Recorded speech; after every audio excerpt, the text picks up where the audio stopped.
does social media play? We were talking earlier about data mining, and I mined every single day. As soon as I log on to something that's even remotely social, I'm spied by people who want to sell me something, or people who want to employ me and make me a millionaire by Friday. So what are the parameters that bring those two things together? It's a big question.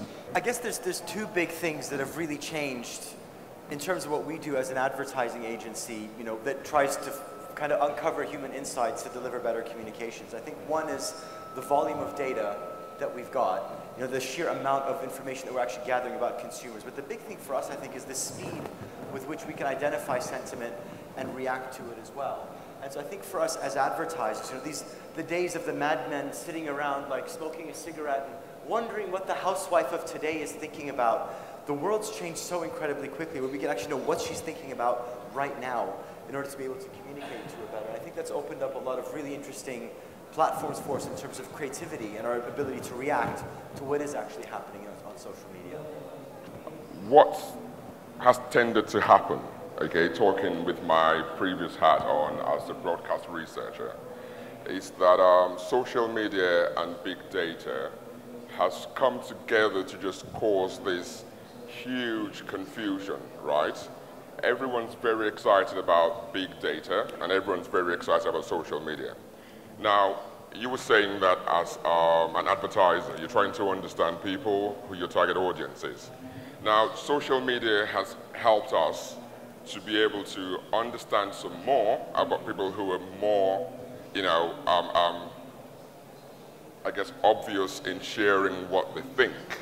It hasn't really helped us to do what you want to do, okay? Because you've got to understand that with research, you've got to understand the quality of the information that's coming to you, the representativeness of the people who are saying this to you.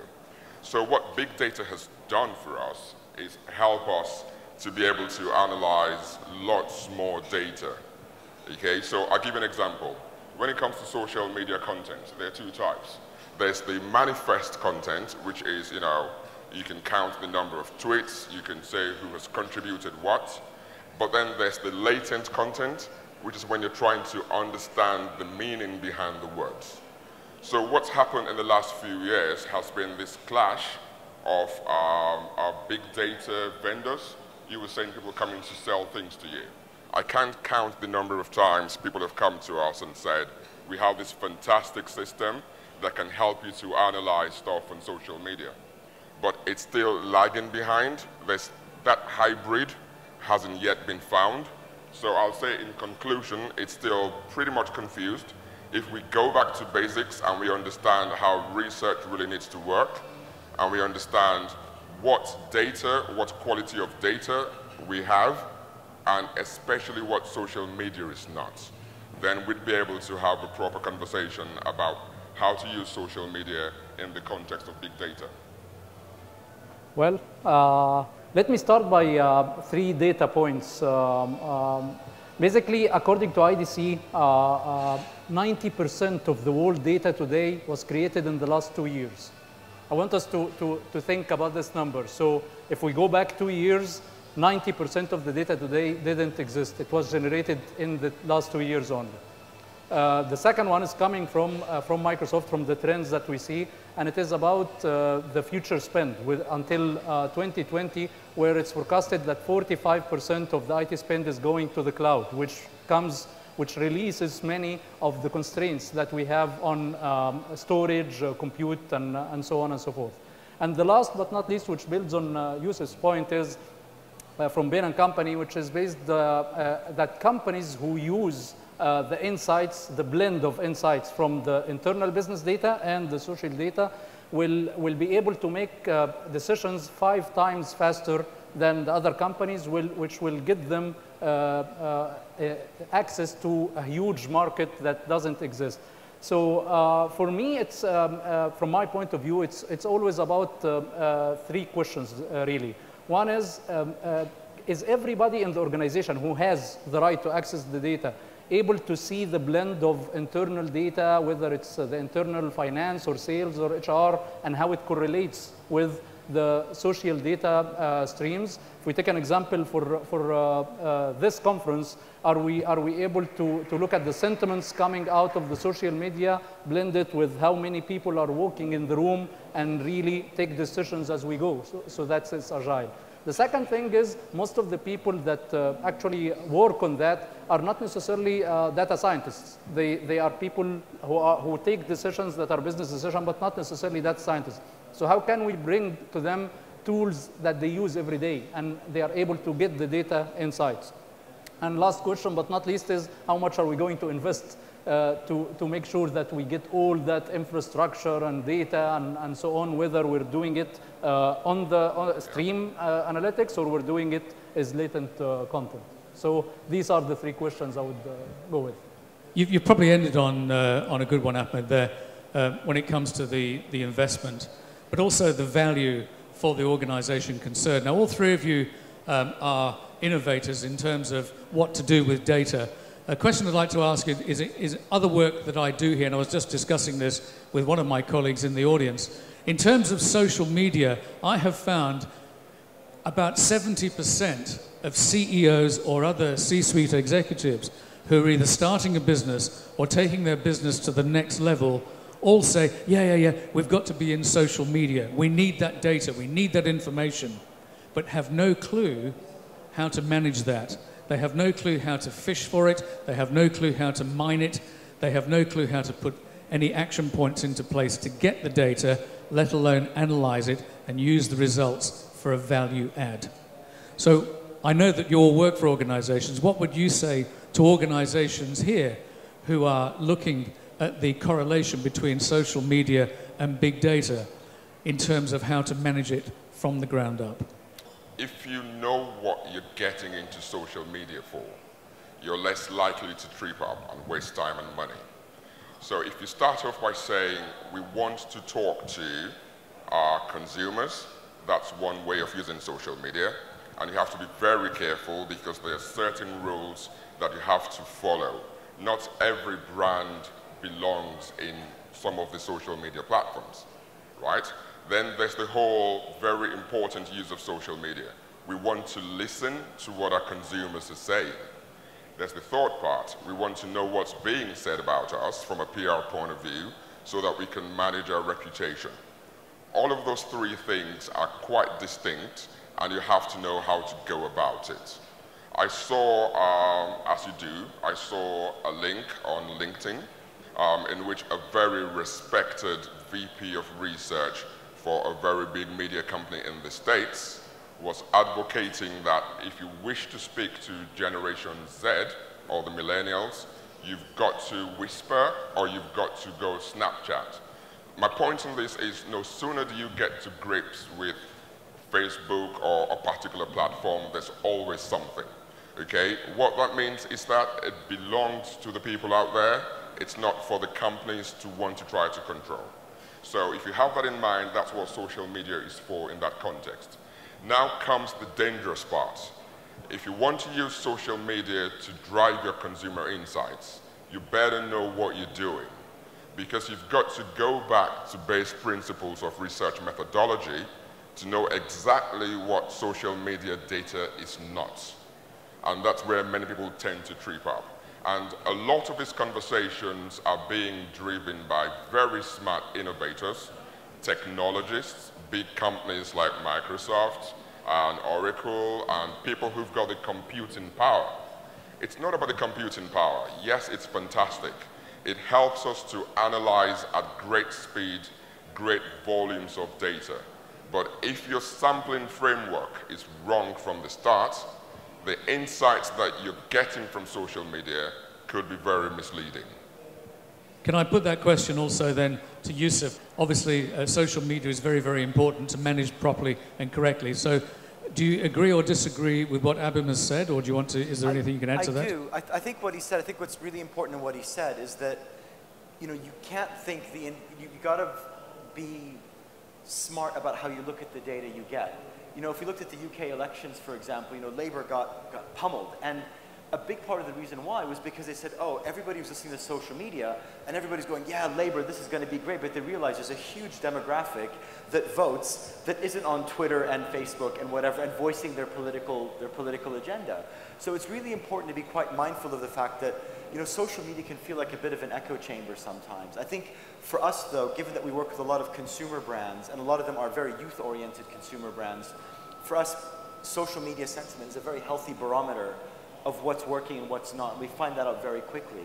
So yeah.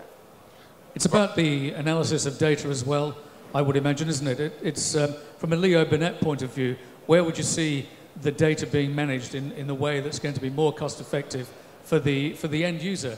The value add, where is the value add in terms of being able to manage the data? And can it be managed effectively? Or is there just so much of it that it can't be? I don't think we've gotten to a level of sophistication. Do you have a mic there? I do, yeah. It kind of moves around. Shove it up closer to your, right, let's try your that. vocal cords. All right, here we go. I don't think we're at the level of sophistication we need to be as a communication organization yet. I think we've just gotten to the point where we can use the data to help guide insight and help us craft our communications and help us react to it quite quickly. We haven't really taken it to that next level yet in terms of really closing the circle and being able to drive it back to sales or really put a lot more detail on the measurement of what we do. Ahmed, how do you... I'm sorry, you wanted to come back on that. It's fine. I'm not sure if you can hear me. Was to say that, again, I can't emphasize enough. When you talk about you getting the sentiment about what works and what doesn't work, as an advertising company, you should be able to be doing that anyway. You've been doing that for quite some time, and there are ways that you can get that. For certain demographics, what you said is very correct. For certain executions, it's very correct, just to get the quick reaction. But then for the vast majority, and going back to the example that you used about the Labour Party and the political voting and all whatnot, there's this whole universe of people who do not belong in this space. If we talk about Facebook, for instance, and we talk about the changes that have happened in Facebook, 6, 7, 8, 9 years ago, Facebook was the coolest place to be. Now, kids use Facebook. People use Facebook more as a bulletin board. You know, they're going elsewhere to have those conversations because mother and father and grandmothers and grandfathers are now joining Facebook. So the whole thing is now completely skewed. And sometimes, as a media industry or researchers, we haven't kept a pace with that. We just get panicked and we all flock towards the next thing. I mean, what is Snapchat going to tell me or you about the multi-million dirham campaign that you're doing, for instance, right? So going back to your question about the amount of money that we need, yes, we need computing power, but you need to have your framework in place. It's a favorite word of mine, a framework, whether it's a thinking framework to say, these are the different sources of data, this is where they fall down. I mean, analyzing social media, for instance, Twitter, for instance, you'll find that a lot of the tweets that you get are nowhere near the maximum number of tweets that are actually published. Because if you don't have the fire hose access, you're getting a small sample of a sample that's not even representative.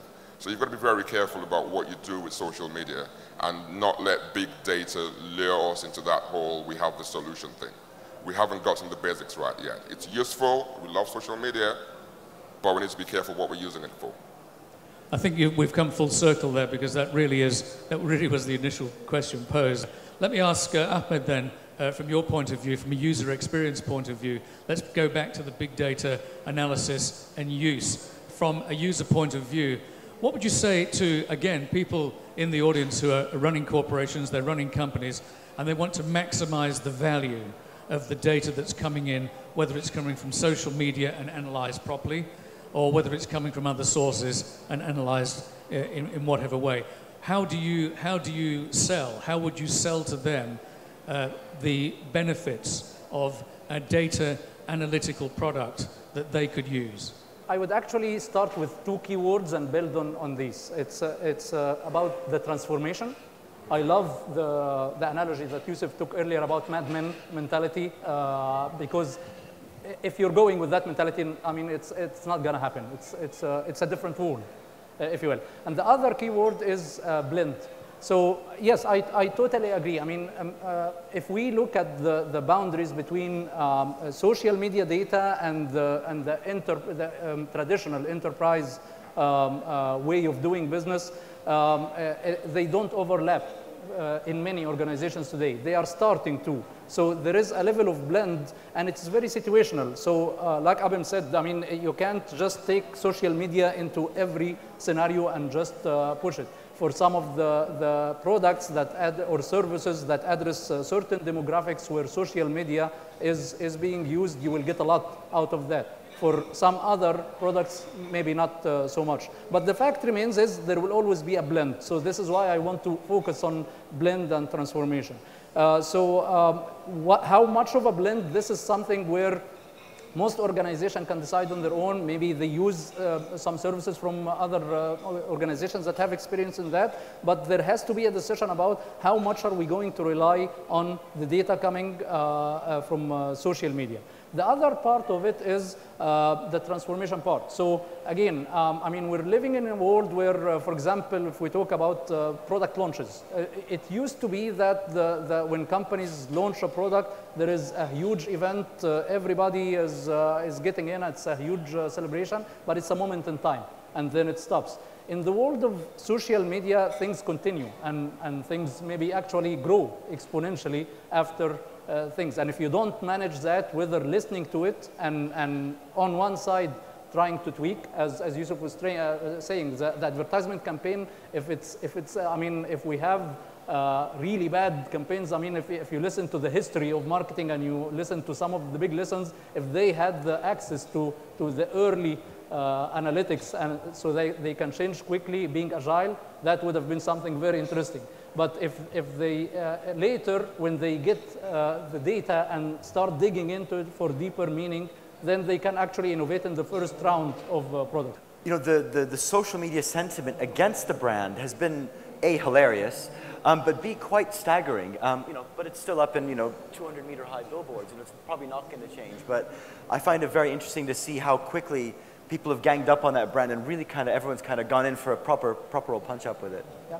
Another aspect of the social media is the targeting. I mean, how much profiling and target. I mean, you mentioned before getting spied on or being sold products, and actually the power of social media, when in the right context of product and service, is actually reaching the right person in the right time with the powerful message that will trigger action, whether it's sales or not. So for me, it's if you go with the billboard example where everybody's who's crossing Sheikh Zayed Road is looking at the billboard, but how many of them are really prospects and real customer? If you go with in the social media with the same billboard mentality, then not much will be got. But if you go with the real targeting, you get lots of value. I think you've hit the commercial element of message delivery, which I think, Abim, you did earlier in the piece. And certainly, once again, I don't want to bring you back to the stuff that I do, but it's a necessary evil, because part one of what we're talking about today is how social media has broken down barriers between business and consumer information. This is historic. I mean, this is old rhetoric now, broken down barriers. We're talking about how to use communications and how to use data to be more effective, to add value to companies. My 70% of C-suite executives who say to me, yeah, we've got to be on LinkedIn, we've got to be on Facebook, we've got to be on, I don't know, a dozen others. For me, you call it billboard, I call it throwing confetti and seeing how much sticks, unless you're specifically targeted. I had an occasion many years ago when I worked for Reuters. You've all heard of Reuters, yeah, I guess. And I was developing some co-production programming with European broadcasters. There were co-productions in Europe. And I went to an advertising agency, I don't know which one it was, and they said, well, you know, what's your audience share? And my audience share was 0.00001% of the available audience in this particular country in Europe. But it was 21.6% of the specifically targeted audience, because we made sure that we canvassed the right people. I want to draw that analogy now to a few decades later, because that was some time ago, before the advent of social media. How can we now use social media to be that pinpoint accurate that we could be just a few years ago without the billboard and without the confetti mentality? Abim, do you want to start with that? A few years back, I was speaking on a panel in Saudi, and next to me was the marketing director of a huge bank. And I said to him, why do you want to be on social media? What does it mean when you tell your agency to build you a Facebook page and to get you likes? And the answer wasn't really satisfactory. So this is where we can now see what the value could be for social media. Going back to what I said earlier, that depending on what you want to do, whether you want to speak to people or listen to people, what you can do with your social media presence is to be able to expand that conversation, to be able to develop. Maybe you wouldn't get brand love immediately, but you have a conduit where you can start to have a conversation that starts to then sort of ripple out, whether it's positive sentiment or negative sentiment. What's the value to you? The value to you is this. If you can find a way, and there are many ways to do this, to link back the data that you can get back from social media back to your more internal systems, whether it's through your analytics system or whether it's through your CRM, and you can link it back and you have a much bigger picture, a much more enriched picture of that target audience that you want to talk to. So you have a social community in a way that softens the edge of your bank. I mean, it's very important to banks. So back in the day, in the UK, the only time when a bank wrote to you or called you was when you were in trouble, or to tell you that, you know, you're like overdrawn or whatever. It was a thing of great fear. Now, nowadays, everyone is going in a different direction. That's what social media can do for them, because they have a plan, they know what they're trying to get from it. When it comes to then blending in their advertising spend, it then goes full circle, because you've got this target audience in this social space, and you can link all these things. And that's where big data helps your use of social media. Not so much for insights, but to be able to use it to drive all the insights and information in other areas. That's what I think, anyway. Would we all agree with that? You know, in advertising, typically, the more targeted the eyeballs are, the more expensive the eyeballs are. So versus, you know, a billboard versus, you know, a very niche newspaper, for example, or business magazine, for example, the cost is quite different. What's happening today is that the data is becoming, you know, the target is becoming even better, and it's not that expensive.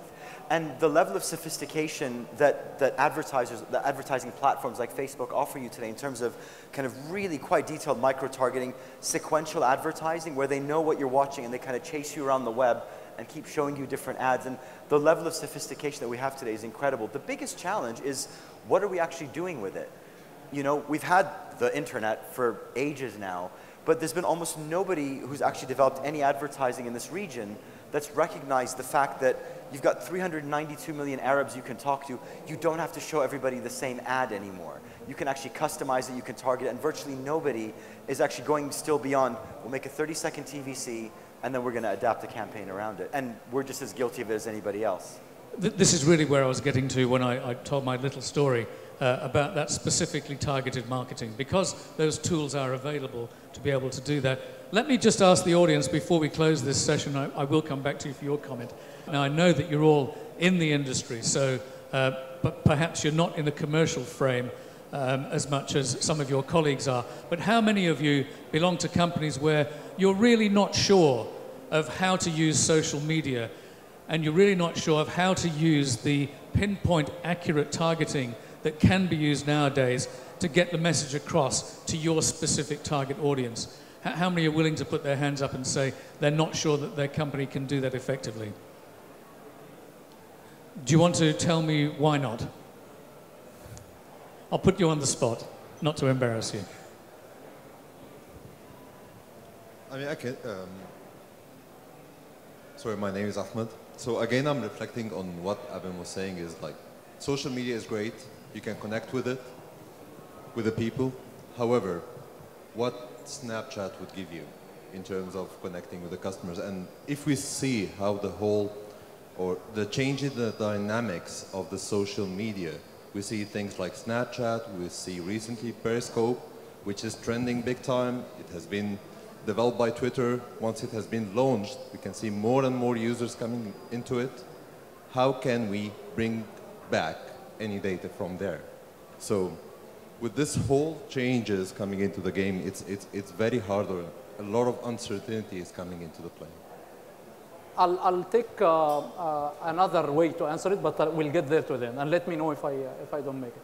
I'm sure you will. One constraint that was actually stopping this from happening is two parts. One is how much do I need to invest in terms of power, in terms of computing and storage to actually get all that data to be able to actually analyze it and get to the point where I need to target or get to the sentiment that I need. The other part of it is, do I really have to be a data scientist or a machine learning expert to actually get at the meaning, the sentiment analysis of that? Now, we are in the big data show, and a very essential part of why we are saying the words big data, and as I mentioned in the beginning, how 90% of the world data has been created in the last 2 years, is we're having new players in the technology. So when we talk about the cloud, okay, currently companies who used to have to create server farms and start getting really big IT operations can actually fire up that whole thing within 2 weeks on cloud services, and then virtually limitless. They can start piling the data, applying very sophisticated machine learning algorithm on that to really get at the data. So what I'm getting at here is now this constraint is not here, which is very important, because without this constraint, it's actually very limited to a very specialized group of people. And eventually for the decision maker who's usually running an advertisement campaign or just trying to make a decision about a service or a product that they are launching, they are not really getting to the data that they need. But now with the advances in technology, the answer is yes, you can. You can actually blend data that is coming from the social media that is very targeted about certain keywords or certain phrases that people are mentioning, and blend that with your internal data, whether it's sales or marketing, finance, even the case of LinkedIn and so on, the HR, how are people looking at you as an employer and so on. So being very targeted is now possible and actually much cheaper than it used to. The question is, again, which I think between all of us is, how are we going to use it? Which mindset do we start with when we are starting to use this technology? So at MBC, we began to build, because some really smart people out there, and we began to build our social media presence. The first thing that we did was, okay, let's try to understand all these different platforms. And then let's try to meet all the viewers on all of these platforms. So we began to meet the viewers over there. We began to grow. We have the biggest, or I say we, MBC has got the biggest social media footprint of any media company anywhere, okay, particularly in this region, and across all these different platforms. So when we began to amass all that, we began to understand and change the tonality of what we were doing for certain audiences, because we were becoming more like them. We understood them. Okay, all through the Arab Spring, we kept a fine line between, you know, what is the political side of it for Al Arabiya, what was the parts that we had to engage with the audiences across the different channels.